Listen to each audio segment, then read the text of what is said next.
Notre Dieu est bon, n'est-ce pas? Le Seigneur est merveilleux. Il fait des choses magnifiques. Gloire à Dieu. Je voudrais aborder un enseignement que je pense être une source de force pour ceux qui veulent aller loin. Il y a un homme de Dieu, il y a quelques années, Rav Chalis, un Français, je crois qu'il pourrait être un Suisse plutôt.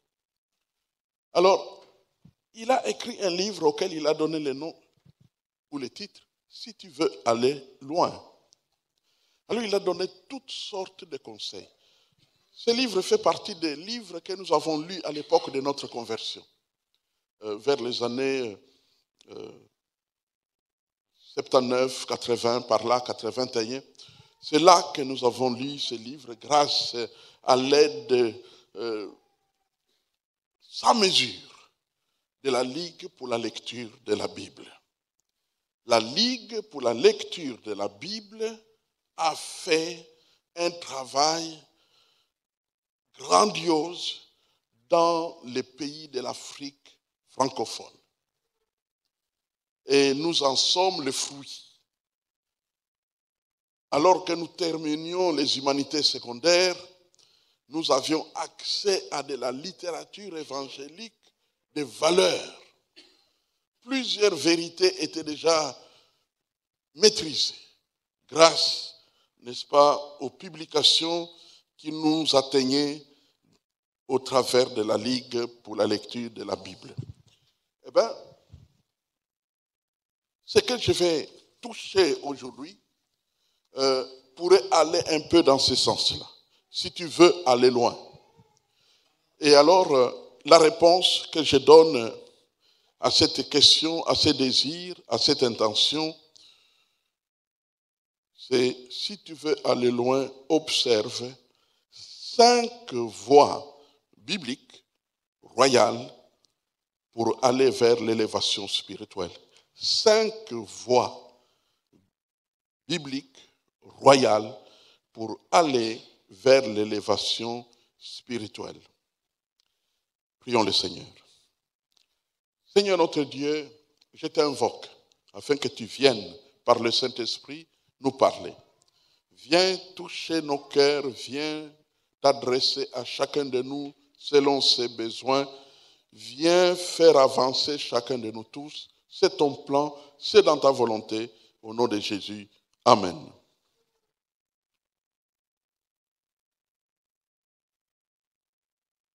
Plusieurs personnes, plusieurs gens qui fréquentent les églises partout, au fait, sont en réalité des sympathisants.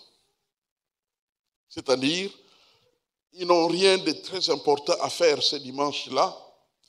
Depuis des années, dans la tradition familiale, dans le village, dans la ville, dans le milieu où on a vécu, on allait toujours à l'église, alors il faut continuer à aller à l'église. Mais lorsqu'on voit leur degré spirituel, ce sont des sympathisants. Ils sont ouverts, ils sont gentils avec l'œuvre de Dieu, mais ils n'ont jamais eu le désir d'aller plus loin parce que ce désir n'a pas été provoqué par des moyens, par des outils, par des paroles qui les aident à aller plus loin. Eh bien, aujourd'hui, je viens, par la grâce de Dieu, avec des paroles, j'espère de tout cœur, qui pourraient bousculer, faire avancer les enfants de Dieu qui veulent aller loin. Le besoin de l'Église du Seigneur, c'est, ça vous le savez, l'engagement de ses membres. C'est ça le besoin de l'Église du Seigneur. L'engagement. Il faut qu'il y ait un engagement. Un engagement veut tout simplement dire que ce que je fais part d'une décision prise en amont. Ce que je fais. Si vous me voyez à l'église, c'est parce qu'un jour, j'ai dit, Seigneur, à partir d'aujourd'hui, j'irai à l'église. Je serai là. je ne manquerai pas. Je serai toujours là. Donc, quand on prend un tel engagement, c'est normal que dans la suite des temps, on voit les effets par la soumission à son propre engagement. Et ce que je veux vous dire dès le départ, c'est que quand tu prends un tel engagement qui correspond à la volonté de Dieu, Dieu bénit ton engagement. Il bénit ton engagement et il te donne la force. Il te donne le veille. Je me rappelle l'un de mes premiers engagements quand je me suis converti. À cette époque-là, notre groupe de prière, ou le groupe de prière dans lequel je me suis converti, quand je l'ai trouvé, ce frère qui priait bien avant moi, eh bien, il priait chaque matin à 5 heures du matin. Il se réveillait à 5 heures du matin. Il y avait un frère, Malouta, qui se repose au ciel. Et ce frère-là avait pris l'engagement, en accord avec les responsables du groupe, le pasteur l'a dit, Landungwala, et ils ont décidé que lui ferait la ronde dans tous les dortoirs où dormaient les frères et les sœurs donc il y avait lui pour le côté des frères et puis une autre sœur pour le côté des sœurs. Donc, vers 4h30, vous voyez, il arrive à la fenêtre parce qu'il savait où dormaient les frères. Il tape un peu, il dit, c'est l'heure. Et directement, on s'est réveillé en chantant. Lorsqu'on est jeune, on chante. Je suis en train de m'habiller en chantant. Pourquoi? Parce qu'on avait pris la décision, on s'était engagé que le matin à 5 heures, fini le sommeil. Et c'était le temps d'aller. L'engagement, une marche chrétienne sans engagement ne va jamais loin, n'est jamais régulier, c'est aléatoire. Et Dieu ne peut pas compter sur nous lorsque nous ne sommes pas engagés avec lui. Pourquoi pose-t-il la question dans Ésaïe? Qui enverrai-je? Qui marchera pour nous? Pourquoi il pose la question? Il pose la question parce qu'il veut un engagement. Il veut que quelqu'un dise, moi je suis d'accord. Et c'est ce que Ésaïe a fait. Moi je veux, moi je m'engage. Qui se lèvera? Qui marchera pour nous? Il faut donc un engagement. Un engagement. Donc le besoin de l'Église, c'est que les membres soient engagés. Et un membre engagé est efficace. L'apôtre Paul avait trouvé l'image parfaite pour illustrer l'engagement du peuple de Dieu. Il a utilisé le mot corps. Corps. Le corps a des membres. Et vous ne pouvez pas croiser les membres de quelqu'un ailleurs quand son corps est ailleurs. Là où se trouve le corps, là où se trouvent les membres.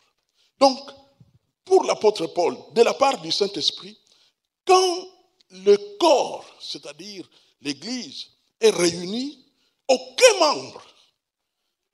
vrai membre ne peut être absent. C'est impossible. Parce que c'est un corps, au fait.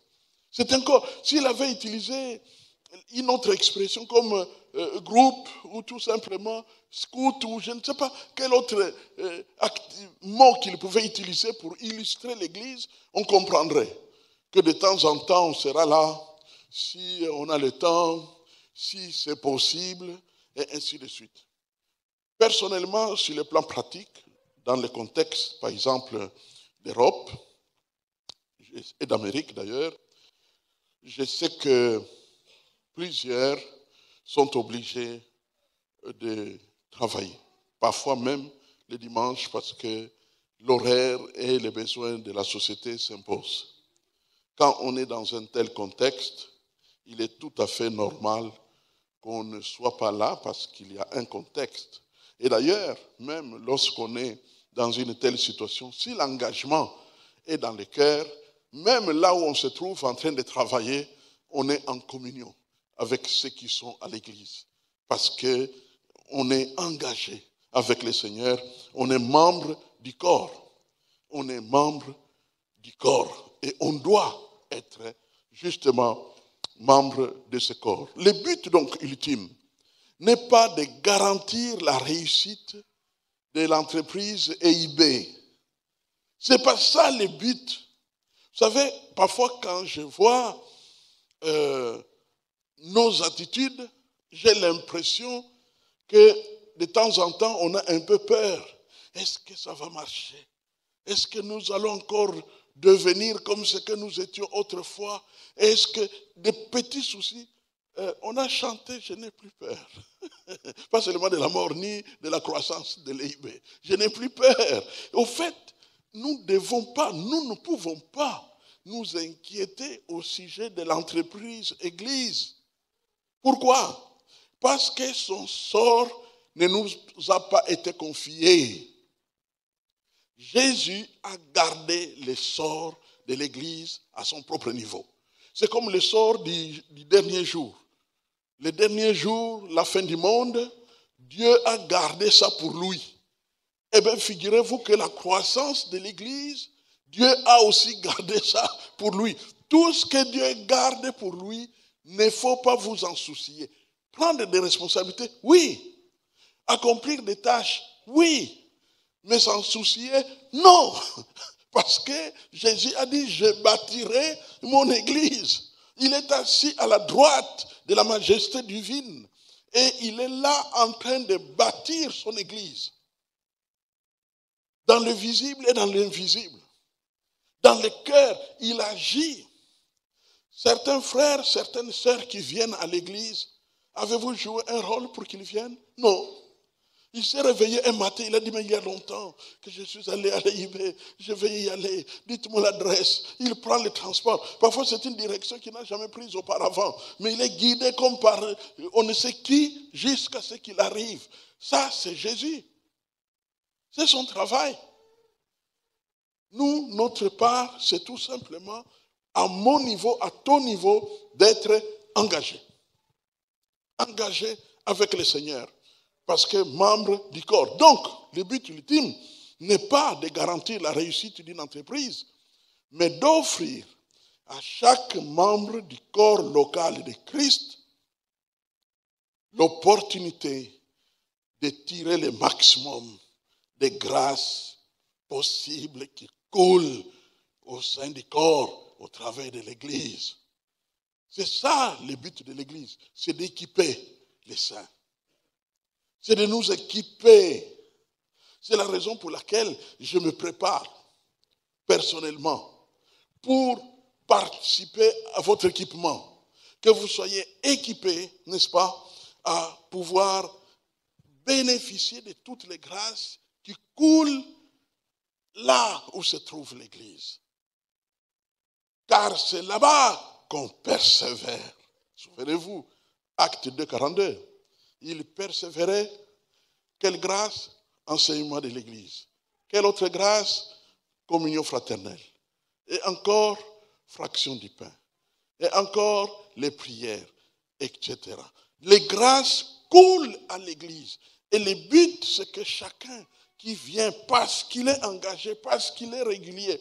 Vous avez certainement, la plupart d'entre nous, nous avons été sur le banc de l'école si nous n'y sommes plus. Et alors, une des réalités que nous avons rencontrées sur les bancs de l'école, c'est quoi? C'est que quand tu es souvent absent, tu ne seras pas à la page.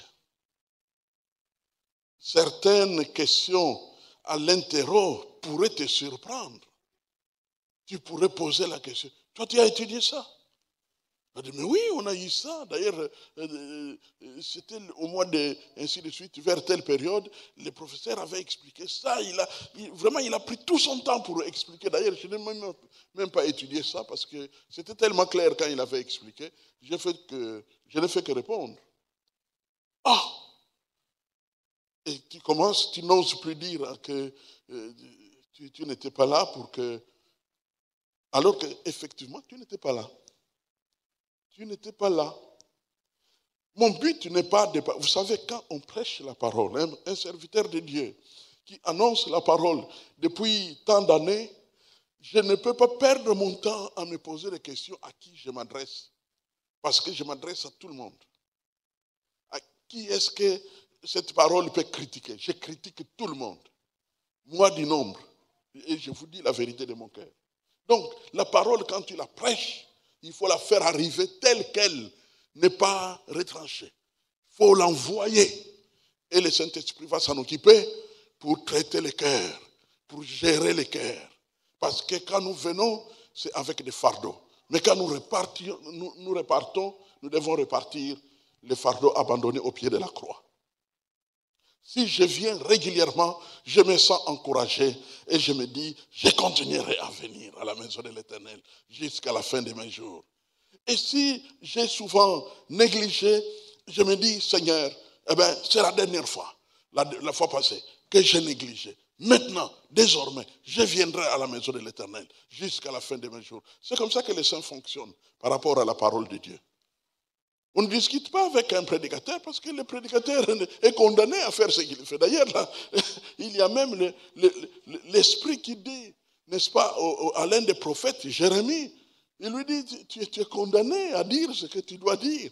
Certains prophètes étaient même jetés dans des trous après avoir prêché. Quand il a fini de prêcher, toi tu as parlé de moi, on les prend, manu militari, et on les jette dans un trou.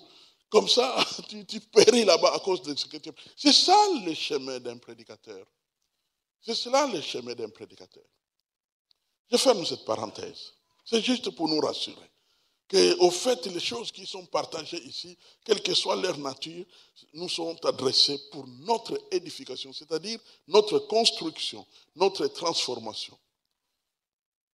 Dans Matthieu chapitre 16, le verset 18 que nous connaissons bien, que dit Jésus? Je bâtirai mon église. Est-ce que c'est vrai? Oui, car seul, notez, il sauve. Seul, il ajoute à l'église. Seul, il sauve.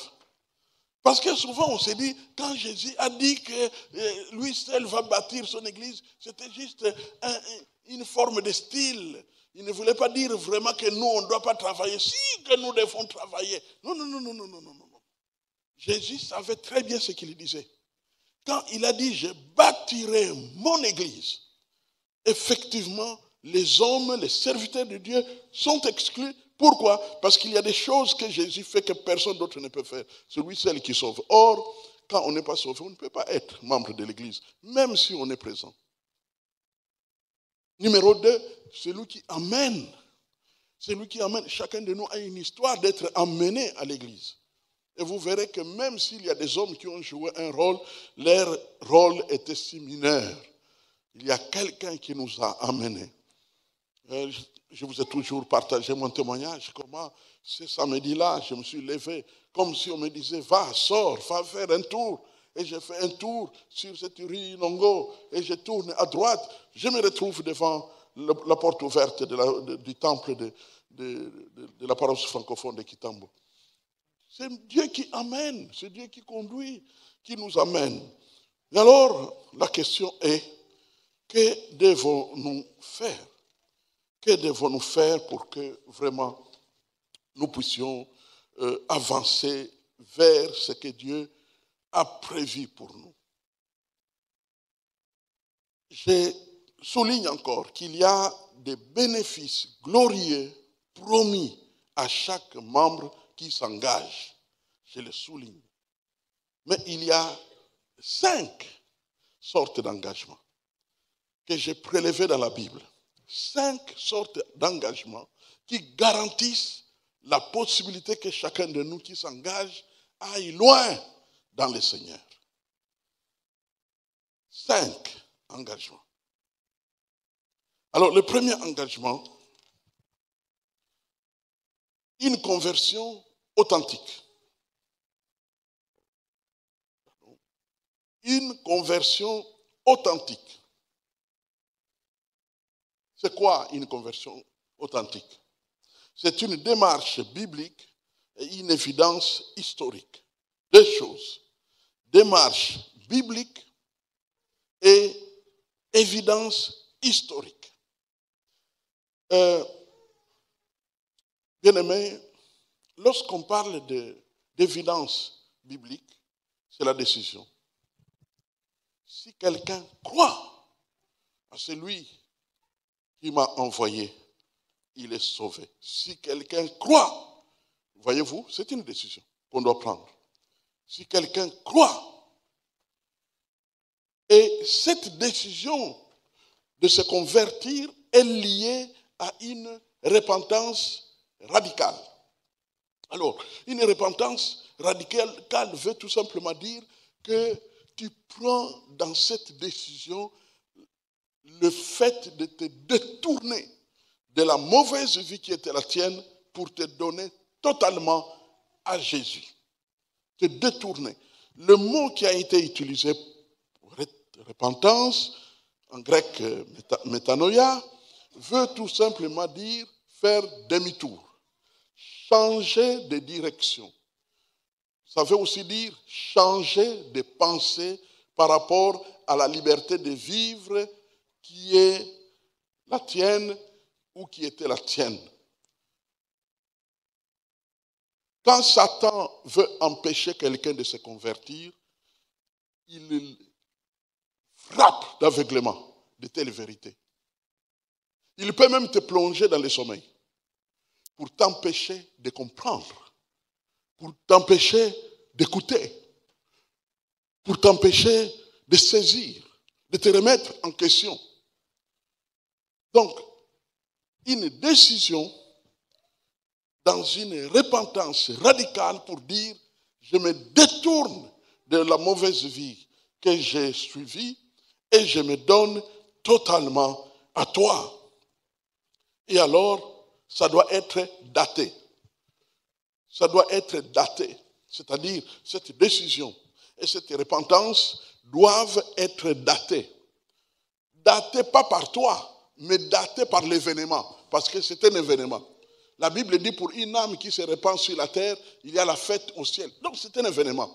Et cet événement doit être daté. C'est-à-dire que tu dois te souvenir, tu dois reconnaître quand est-ce que cela a eu lieu. Tu ne choisis pas de façon complaisante une époque, une date, en disant, moi je suis né de nouveau telle année. Et quand on vérifie, en réalité, c'est le jour où tu as commencé peut-être à fréquenter un groupe de prière. Mais ce n'est pas ça. Ou alors, c'est l'année où tu avais commencé quelque chose, une activité quelconque. On ne parle pas d'activité, il est question d'une décision dans la repentance et qui s'exprime avec la foi de trouver ton salut auprès de Jésus.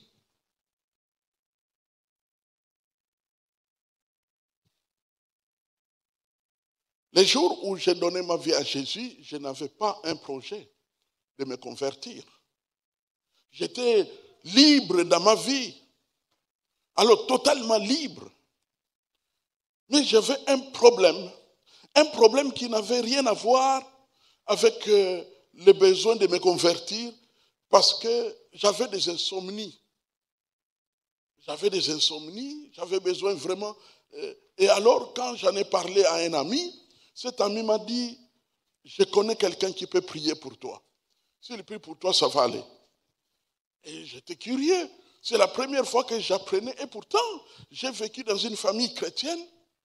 Mais jamais l'idée de problème, solution, prière ne s'était présentée devant moi comme une réalité. J'étais même curieux. Mon problème était vrai, mais j'étais curieux de savoir s'il y a quelqu'un vraiment sur la terre qui peut prier et on a une solution. Et c'est comme ça que je me retrouve devant ce frère. Et quand il a parlé, je n'ai pas retenu ce qu'il a dit. Et puis il a dit, prions. Là, je suis devenu sérieux parce qu'on m'avait dit que s'il prie pour toi, tu dormiras. Et il a prié pour moi. Et j'ai dormi. Et quand j'ai vécu cette expérience d'un sommeil après prière adressée à Dieu, je me suis dit, Dieu existe et j'ai besoin de ce Dieu dans ma vie. Et c'est à ce moment-là que lorsque finalement le lendemain je me présente devant lui parce qu'il m'avait proposé qu'on se rencontre, moi je ne savais même pas pourquoi il demandait qu'on se rencontre encore, parce que j'ai bien dormi. Mais lui, il voulait m'annoncer l'évangile. Lui, il savait qu'on prie pour toi, tu dors, ne suffit pas. On prie pour toi, tu es guéri, ne suffit pas. On prie pour toi et tu trouves l'emploi, ne suffit pas. On prie pour toi et ton problème est résolu, ne suffit pas. Il fallait qu'il m'explique la voie à suivre pour aller à Jésus. C'est pourquoi aujourd'hui je parle que c'est une voie. Et il m'a expliqué la voie du Seigneur. Il m'a expliqué pourquoi les hommes iront en enfer et il a lu les textes qui en parlaient. Et quand il a fini de lire, mes yeux se sont ouverts qu'au fait j'étais perdu. Il a dit, Dieu ne veut pas que tu te perdes. Il veut que tu sois sauvé. Et voici ce que tu dois faire. Donne totalement ta vie à Jésus. Ma question est, l'as-tu déjà vraiment fait? Donne totalement ta vie à Jésus-Christ. Dans la repentance, avec la décision de changer de vie.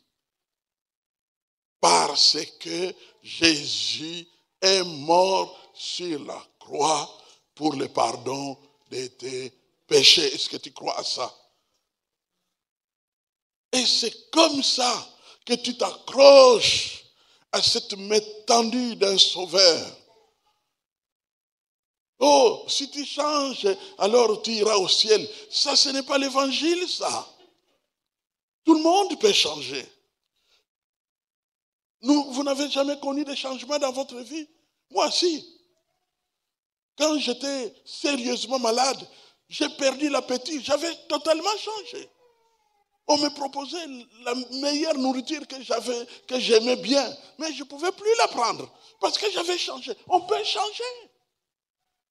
Et ça n'a rien à voir avec le salut. Le véritable changement vient lorsque nous nous livrons totalement à Jésus. C'est cela la clé. Alors, il y a des conséquences. Quand tu te donnes ainsi totalement à Jésus, voici les conséquences. Première conséquence, Dieu te change. Notez cela bien, bien, bien. Dieu fait quoi?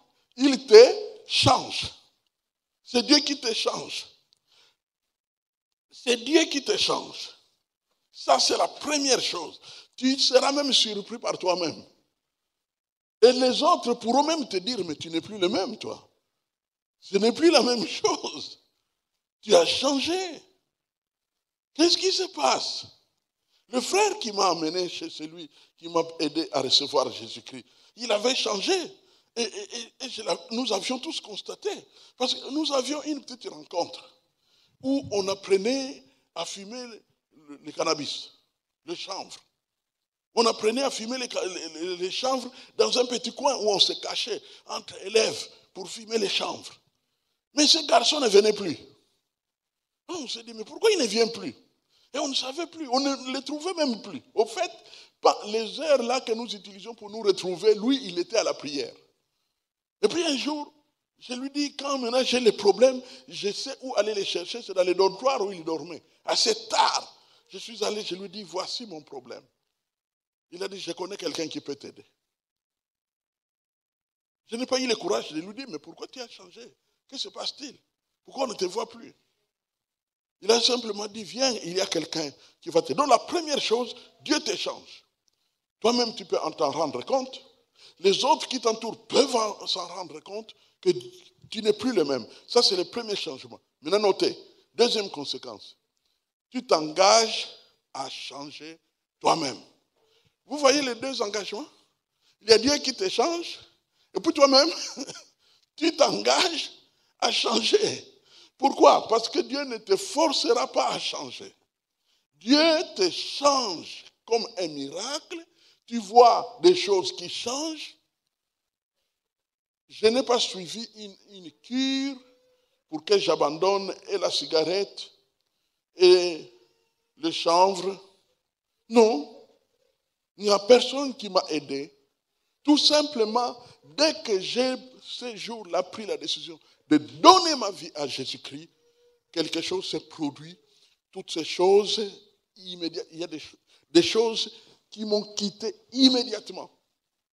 Entre autres, les chanvres, la cigarette, ces choses ont quitté immédiatement.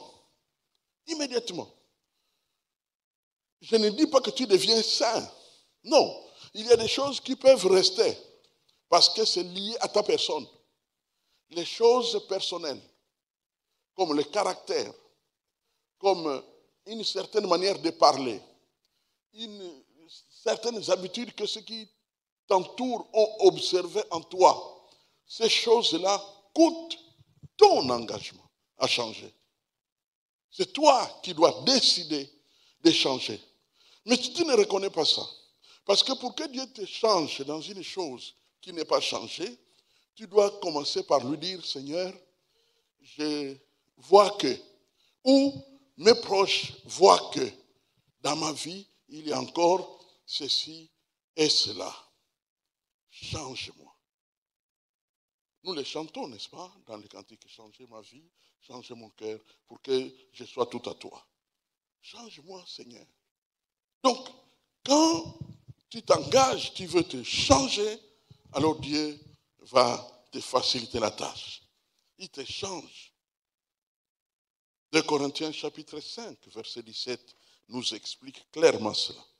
Si quelqu'un est en Christ, le petit mot là, en Christ, dévoile deux réalités. La première réalité, c'est une conséquence divine. Dès que tu entres en Christ, dès que tu te donnes en Christ, il y a les changements de Dieu qui tombent sur toi. Si quelqu'un est en Christ, il est une nouvelle créature. Mais il y a une deuxième dimension. C'est que si quelqu'un est en Christ, son devoir, c'est d'être une nouvelle créature. Donc il y a les deux qui se rencontrent, aussi bien l'action divine que l'action volontaire de celui qui veut plaire à son Dieu. Voilà la voie qui te fait monter. Quand on n'est pas né de nouveau, on n'ira jamais loin. Tous les engagements que tu prendras si tu n'es pas né de nouveau sera comme du vernis sur du bois. Ça sera comme, n'est-ce pas, une sorte d'or, hein, l'or qu'on peint sur un métal qui n'est pas or.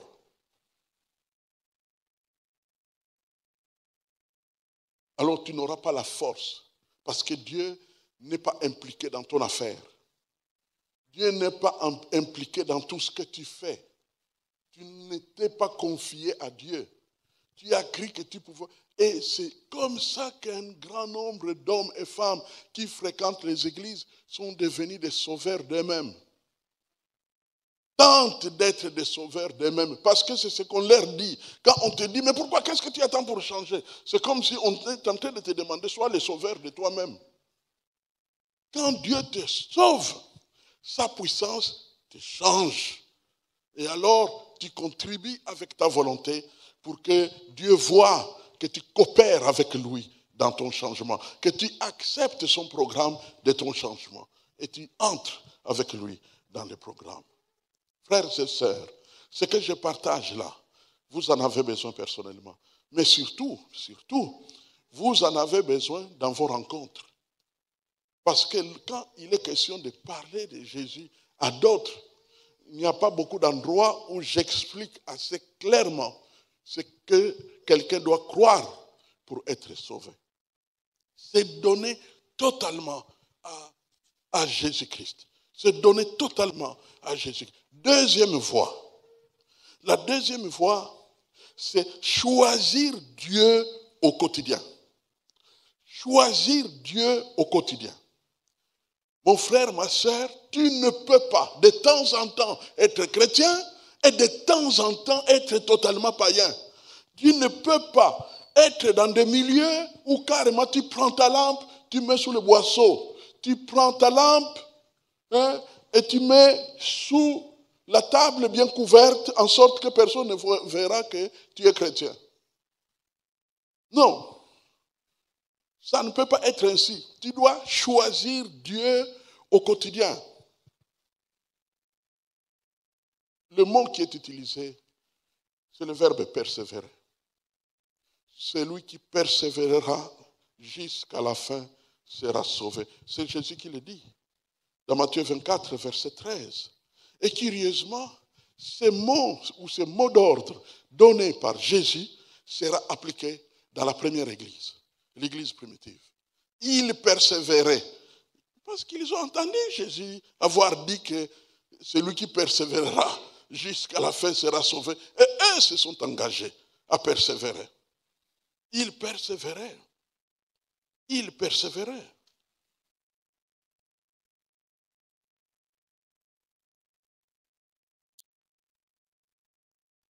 Pourquoi persévérer?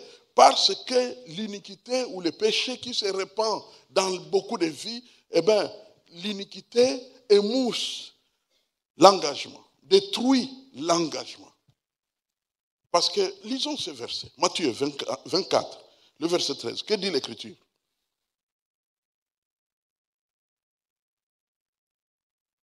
Matthieu, chapitre 24, et le verset 13. Alors, comme vous voyez, mais ça veut dire que quelque chose a été dit avant. Le verset 12. Et parce que l'iniquité se sera accrue, l'amour du plus grand nombre se refroidira. Ah, j'aime la prophétie biblique. Vous savez, quand vous avez vécu avec le Seigneur, il y a quelques années quand même, un peu plus d'une trentaine d'années, tu peux dessiner la différence chrétienne parmi les peuples sur le plan des époques. Je vous dis, quand nous, on est venus au Sauveur, quand je suis allé à Cato, l'un des premiers groupes de prière à Cato, ou à Saint-Jean, c'est ça Cato, à Saint-Jean. Et puis il y avait un autre groupe chez une sœur que je ne vais pas citer aujourd'hui. Voilà, Bukaka. Et quand on est allé dans ces groupes-là, mes frères et sœurs, je vous dis la vérité de mon cœur, jamais, ni de près, ni de loin, il y a eu une idée de quelle tribu tu es. L'amour était total. Les frères, j'ai vu ça de mes yeux, on ne me raconte pas. Des frères qui avaient des voitures, transpiraient pour trouver les gens à remplir dans sa voiture avant de bouger. Parfois, ils blaguaient même. Je ne vais pas amener des anges, je veux des hommes. Y a-t-il quelqu'un qui va dans la direction des bandales? Parce que moi, je vais partir. Ah oui, j'arrive. Tu fais attendre le chauffeur, propriétaire de sa voiture. Parce que l'amour était total. Mais où en sommes-nous? L'amour du plus grand nombre s'est refroidi. Même s'il y a du reste. Même s'il y a du reste. Même s'il y a du reste. Mais l'amour du plus grand nombre s'est refroidi. C'est la vérité. Sans pitié. On te descend. Sans se poser la question, quelle sera la conséquence? Rien. Pourquoi? Dieu l'a vu. Ce n'est pas Dieu qui crée ça. Ce n'est pas parce qu'il y a dans la prophétie biblique que Dieu en est responsable. Non, Dieu a vu ce que les hommes deviendront. L'amour du plus grand nombre se refroidira. Hélas. Mais celui qui persévérera jusqu'à la fin sera sauvé. Nous sommes donc dans cette époque de choisir Dieu au quotidien. Se mettre du côté de Dieu. Tout le temps du côté de Dieu. C'est quoi en pratique?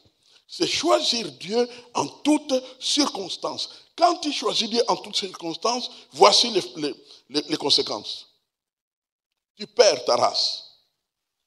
Tu perds ta race, tu perds ta nation, tu perds ta tribu, tu perds même tes amis. Tu perds la race. On ne pourra plus te trouver, te dire que voilà, moi je suis noir, non. Nous sommes un en Jésus-Christ. Tu perds ta nation, tu deviens homme du royaume des cieux. Tu marches uniquement pour Dieu. Tu fais la différence entre les choses. Mes frères, je te dis la vérité, les jours où tu commences à choisir Dieu chaque jour, tu ne verras plus un Congolais, un Rwandais, un Burundais, un Ivoirien, tu ne verras plus tout ça. Ça n'existe plus pour toi. Dieu retire ça. Pourquoi? Parce que tu choisis Dieu. Qui est Dieu? Rwandais? Congolais? Burundais? Non, il est le Dieu de toute la terre. Et tu deviens frère de toute la terre. C'est cela la vérité. Tu choisis Dieu au quotidien. Trop de frères et sœurs qui vivent pour eux-mêmes en circulation dans les églises. Nous devons choisir. Si nous voulons être du monde, restons dans le monde. Je vous ai dit que l'église n'est pas une question d'un succès d'une entreprise. C'est Jésus qui s'occupe de son église. La vérité de Jésus doit être au centre de l'église. Si nous voulons des résultats de Christ, eh bien nous devons mettre sa parole au centre. Nous devons choisir Dieu au quotidien. Trop d'esprits égoïstes, humains, en circulation. On gère les relations avec son moi. C'est faux. Tu dois mourir comme Paul. J'ai été crucifié avec Christ. Ce n'est plus moi qui vis. Pourquoi? Parce qu'il avait choisi Dieu au quotidien. Ma nourriture est de faire la volonté de mon Père. Amen. C'est cela, le salut. Mon frère, ma soeur, je ne vous demande pas de faire l'impossible. Si tu n'es pas sauvé, tu ne seras jamais capable de choisir Dieu au quotidien. C'est impossible. Tu vas t'étouffer, tu vas te fatiguer. Parce que c'est de ta force que tu vas essayer d'avancer. Il n'y a pas de moteur, il n'y a pas le Saint-Esprit qui te pousse. Ce dont je parle, ce sont des choses du Saint-Esprit.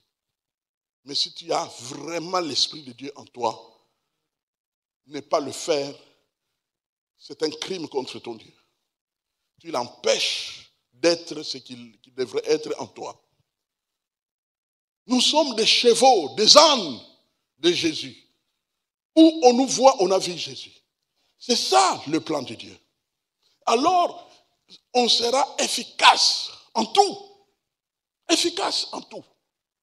Parce que les gens commenceront à fouiller pour essayer de trouver des raisons de nous critiquer, des raisons de nous reprendre, ainsi de suite. Parce qu'il y a cette transformation, n'est-ce pas, qui se retrouve dans nos vies. Tu perds donc tout ce que tu étais.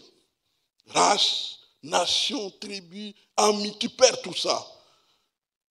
Ta vie s'exprime dans les choix de Dieu chaque jour. Pourquoi Jésus s'appelle la parole? Il s'appelle la parole parce qu'il n'a pas de choix de l'habitat de Nazareth. Il n'y a pas en lui de choix de l'habitat de Nazareth, des fils de Joseph, des fils de Marie. En lui, il n'y a que des choix de Dieu. Il n'y a que les choix de Dieu. Est-ce que c'est possible? On ne te demande pas que ce soit possible. Toi, tu prends l'engagement, Dieu le fait. Toi, tu prends l'engagement et Dieu le fait. Même si tu es le seul dans un pays, tu prends l'engagement.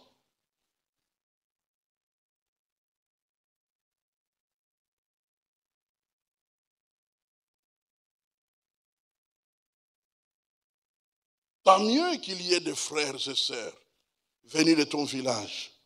Dans la mesure où ils sont avec toi dans le Seigneur, pourquoi pas? Merci Seigneur. Après tout, dans la Bible, on voit Dieu qui demande à Moïse d'aller avec Josué, d'aller avec Aaron et Myriam, qui sont ses frères et sœurs. Dieu est d'accord. Il n'est pas contre que tu sois bien avec ta famille. Il y a des gens parfois qui exagèrent, qui commencent à haïr les gens de leur famille au nom qu'ils ne doivent pas montrer ça. Non, non, non, non, non. Non, quand ils sont dans le Seigneur, qu'ils soient dans le Seigneur. S'ils ne sont pas encore dans le Seigneur, fais-en un sujet de prière jusqu'à ce qu'ils se convertissent. Mais tu ne peux pas prendre celui-là et rejeter l'autre parce qu'il n'est pas d'eux. Non. J'ai rencontré récemment un serviteur de Dieu. Et il m'a dit ceci. Frère, homme de Dieu, les gens qui m'ont fait le plus de mal n'étaient pas les étrangers. C'était des Congolais qui m'ont rejoint. Je me trouvais dans un ministère à l'étranger. Et des Congolais étaient contents de découvrir qu'il y avait leurs frères, entre guillemets, qui étaient déjà dans ces ministères-là. Alors ils sont venus les rejoindre. Mais ça n'a pas fait long feu que les mêmes frères qui sont venus les rejoindre, c'est eux qui ont commencé à les tailler en pièces.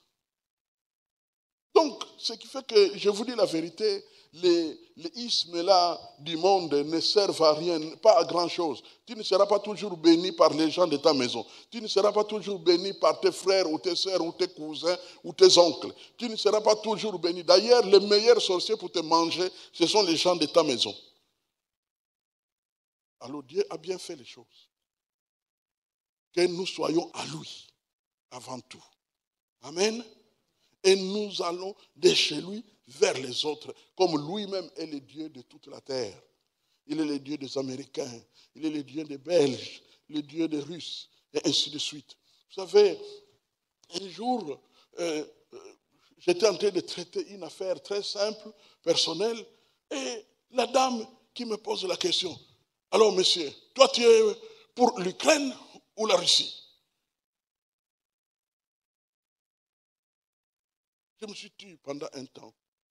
Et je lui ai dit, madame, vous savez, la politique, c'est très compliqué. Même la presse, parfois, nous donne des explications. Je ne connais ni les Ukrainiens, je ne connais ni les Russes. Comment vais-je choisir les uns ou les autres? Elle a ri et elle est passée à un autre sujet. Nous n'avons pas besoin de commencer à choisir. Non. Notre choix, c'est le choix de Dieu. Point barre. Amen. Point barre. Un jour, Jésus ne dira-t-il pas, vous connaissez le texte, Marc chapitre 3, versets 33 et 34. Qui est ma mère? Qui est mon père? Et voyant les gens qui étaient autour de lui, Jésus dit, voici ma mère et voici mes frères. C'est à ceux qui riaient dans ce passage. Il dit, qui est mon père? Qui est ma mère? Mais quand il fait la conclusion, il dit, voici ma mère et voici mes frères. Il ne revient pas sur mon père, parce qu'il connaît son père. Son père, c'est celui qui est dans les cieux. Il sait faire la différence. Il était très réfléchi, Jésus. C'était un homme très intelligent, très sensible aux vérités et à la compréhension des choses. Il est vraiment le Fils de Dieu. Troisième voie.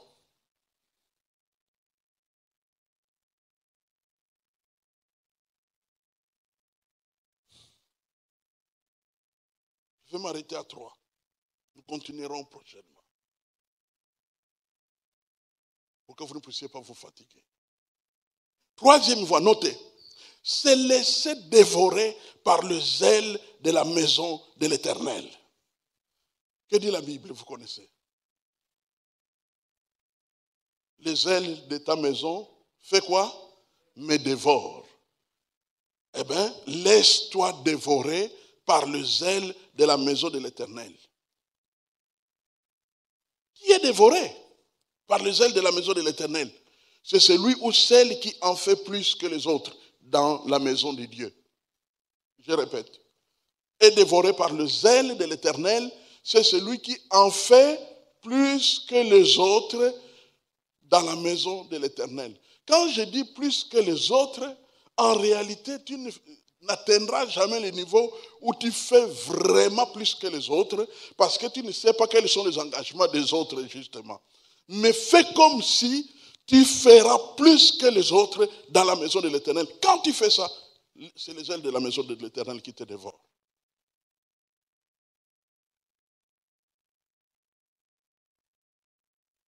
Assidu au temple plus que les autres. Au point que quand tu n'es pas là directement, le pasteur appelle. Comment, frère? Ça va? Parce qu'il pense que tu es malade. Parce que jamais on te rate. Tu es là en permanence. Au fait, tu es cloué à ta chaise. C'est ta deuxième identité. C'est la chaise, la deuxième chaise. Vous savez que vous avez entendu le témoignage qui a été raconté en Italie, n'est-ce pas? Lorsque cette méchante maladie s'est abattue dans une assemblée, que plus de 50% des membres sont partis, puisqu'on ne savait même pas encore comment soigner ça. Et c'était facile pour les sœurs qui étaient encore vivantes. Quand le pasteur s'en est sorti, il était guéri, il a dit, je veux aller à l'église. Et les sœurs ont pris des posters et ont placé à chaque chaise où habituellement était assis un frère, une sœur. Chaque chaise, chaque chaise. Et après, on a laissé le pasteur entrer dans le temple et il les regardait. Parce qu'il savait que là, s'asseyait-elle. À la place, il y a sa photo. Et ainsi de suite.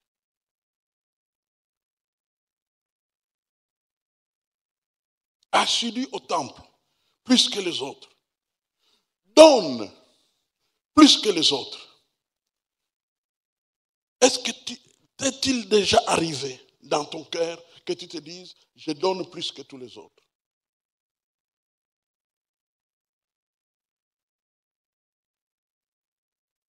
Tu donnes plus que tous les autres. Plus que tous les autres. Je donne plus que tous les autres. Mes talents au service du corps plus que les autres. Ça fait qu'il y a des gens qui gardent leurs talents. Quand je dis talent, ce sont des habiletés. Ce sont comme des dons, hein, des capacités qu'on a, qu'on peut apprendre facilement, qu'on peut agir, qu'on peut aider dans tel domaine, on peut bien chanter, on peut organiser bien telle chose ou telle autre chose. Il y a des gens qui gardent leur talent comme si ils les mettront en pratique dans une autre vie qui suivra. Vous savez, j'ai lu dans un livre dans lequel on disait que les femmes qui sont en train de divorcer, bon, dans le livre, on parle des femmes. On peut aussi dire ça des hommes.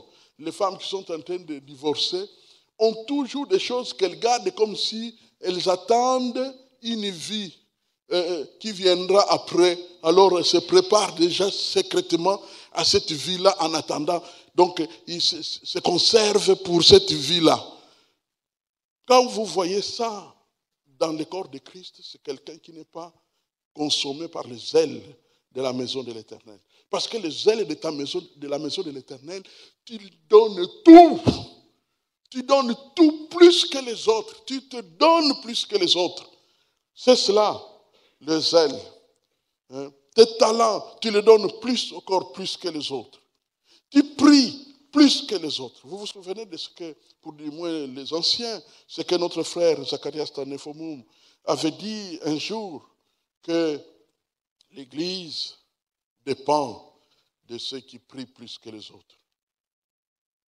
La puissance de l'Église est liée à ceux qui prient plus que les autres. C'est eux les véritables leaders. C'est eux qui voient Dieu pour l'Église au quotidien. Ils voient Dieu pour l'Église. Ils voient Dieu pour les membres de l'Église. Si tu veux être leader d'une église, eh bien, il faut que tu vois Dieu en permanence, continuellement, le plus régulièrement possible, en faveur des besoins de l'église, en faveur des frères et sœurs de l'église.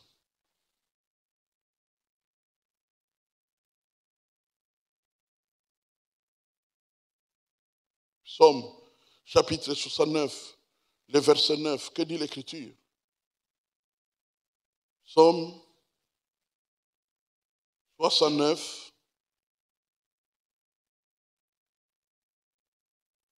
le verset 19, l'Écriture de nous dire, tu connais mon opprobre, ma honte, mon ignominie, tous mes adversaires sont devant toi. Et ainsi de suite, et le texte qui continue. Et principalement le verset 9. Car le zèle de ta maison me dévore, et les outrages de ceux qui t'insultent tombent sur moi. Nous ajoutons pour comprendre la pensée. Jean chapitre 2.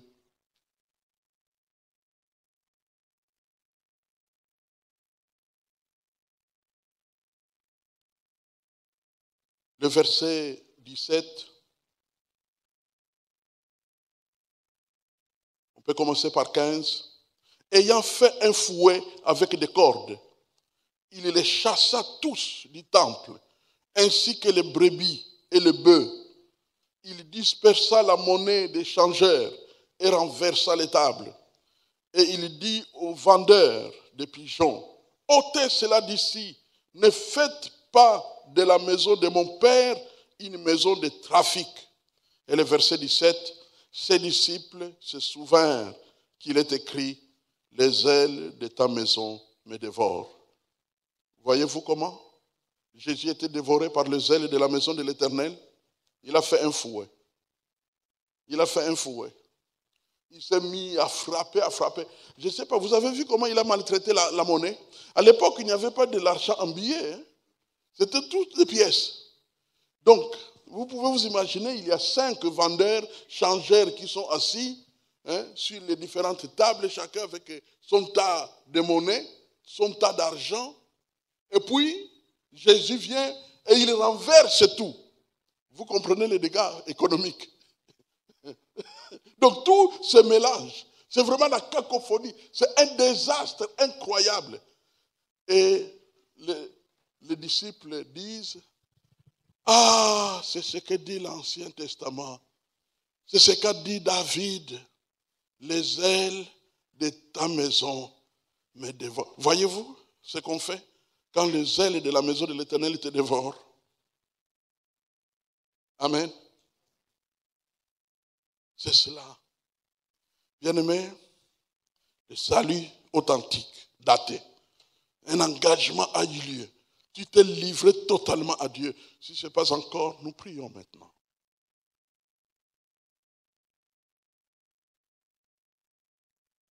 Et deuxièmement, au quotidien, tu fais le choix de Dieu.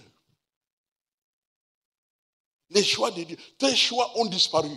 Maintenant, c'est le choix de Dieu. Quand tu t'engages avec le Seigneur, tu es entré dans l'époque des choix de Dieu pour ta vie. Et enfin, laisse-toi dévorer par les ailes de la maison de l'Éternel. Amen. Prions le Seigneur. Père Tout-Puissant, merci pour ta parole que tu envoies dans nos cœurs. Merci pour la lumière. Merci pour la voie que tu traces devant nous. Et quand la voie devient claire, notre responsabilité, c'est de nous y engager pour suivre cette voie-là. Papa, tu connais cet homme, tu connais cette femme que nous sommes. Et je vais te prier maintenant que tu touches la vie de tes fils et de tes filles. Ceux qui doivent venir à Jésus maintenant provoquent un engagement intérieur dans leur cœur, dans lequel ils disent, Seigneur Jésus, aujourd'hui, 18 décembre 2022, je te livre ma vie comme jamais auparavant. Je me donne totalement à toi. Je décide de te suivre. Tu as pris ma place à la croix en mourant pour mes péchés. Je viens te demander pardon. Je veux vivre pour toi, Seigneur. Je me donne totalement à toi, Seigneur. Je me livre à toi. Je me donne à toi pour toujours. Seigneur, telle est la voie, telle est la vérité que tu soulignes dans le cœur de ton fils et de ta fille que voici. Sauve ton peuple. Sauve les frères. Sauve les sœurs. Et dans ta parole, tu montres clairement qu'on ne doit plus vivre pour soi-même, qu'on doit vivre pour toi. Nos choix ont disparu. Nos choix sur le plan national, nos choix sur le plan racial, nos choix sur le plan amical, tous ces choix-là ont disparu parce qu'il y a un choix qui s'est imposé dans nos cœurs, le choix de Dieu. Nous marcherons à tes pas, ô Dieu vivant. N'est-ce pas, Sauveur, tu as dit, je suis le chemin, la vérité. Papa, maintenant c'est fini. Nos vérités sont terminées. Nos vérités sont abandonnées. Désormais, c'est toi notre vérité. C'est toi notre chemin. C'est toi notre vie. C'est toi notre choix. C'est toi notre caractère, ô Jésus. Et enfin, Seigneur, ta maison, si elle stagne, si elle avance si lentement, c'est parce que les hommes et les femmes qui la fréquentent ne sont plus dévorés par les ailes que donne l'évangile de paix. Ils ne sont plus dévorés par les ailes de la maison de l'Éternel. Papa, l'heure a sonné. Nous voici. Que nous soyons encore dévorés. Que nous soyons encore dévorés par les ailes de la maison de l'Éternel. Merci pour tout ce que tu feras dans ta fidélité au nom puissant de Jésus-Christ, le roi des rois et le sauveur suprême de l'Église. Amen.